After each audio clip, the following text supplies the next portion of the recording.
Video ambayo sasa hivi inasambaa kwenye mitandao ya kijamii. Of course video ya Faisal Salum.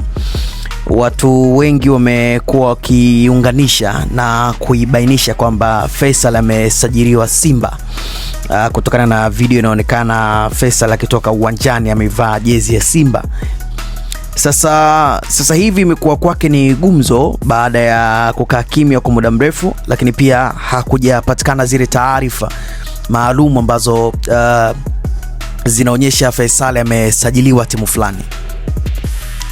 Kutokana na kile kilichoonekana kwamba Yanga wameamua kumchukua Mwalimu, mashabiki wengi wa Simba wamewiwa na kutaka viongozi wapambane namna gani ya kufanya kuipata saini ya Faisal. Sasa hii video imekuwa ni gumzo, watu kumuona Faisal akiwa amevaa jezi ya Simba.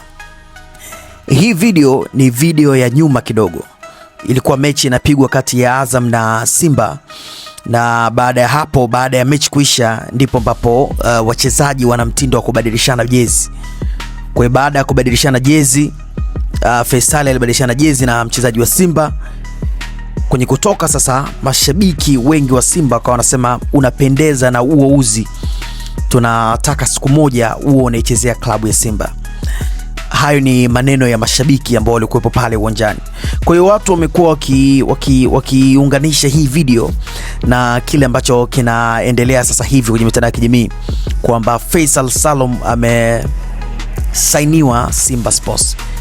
Japokuwa bado kuna maongezi baina ya pande zote mbili. Watu wengi wamekuwa wakizungumzia hilo, na baadhi ya wachambuzi wa kuaminika kwenye mitandao ya kijamii wakawa wanazungumzia kwamba kuna maongezi kati ya Faisal Salum na Simba, japokuwa bado sasa hivi hajafanikiwa ama hajafika tamati, lakini jambo la kusubiri, kwa sababu mpaka sasa hivi Faisal ni kama mchezaji huru, bado haijajulikana kama anaendelea na Azam ama anakwenda Simba. Japokuwa pia kumekuwa na maneno kwamba Faisal Salum pia anaweza karudi Yanga, kulingana na kile ambacho kimesemekana kwamba kuna malipo yanaendelea kufanyika kwa ajili ya kumsajili. Amekuwa ni mchezaji bora kwa sasa hivi, amekuwa mchezaji ambaye anachungwa na timu kubwa na tamani kupata saini yake na kuichezea timu. Kwa hiyo kumekuwa na ushindani mkubwa, na unavyojua kama ushindani ukiwa mkubwa pia dau la mchezaji linakuwa kubwa. Kwa hiyo kutokana na kile ambacho kinaendelea kwa sasa hivi, Faisal amekuwa mchezaji mwenye uhitaji mkubwa kwa hizi klabu kubwa, na tunajua Yanga wamemchukua Mwalimu.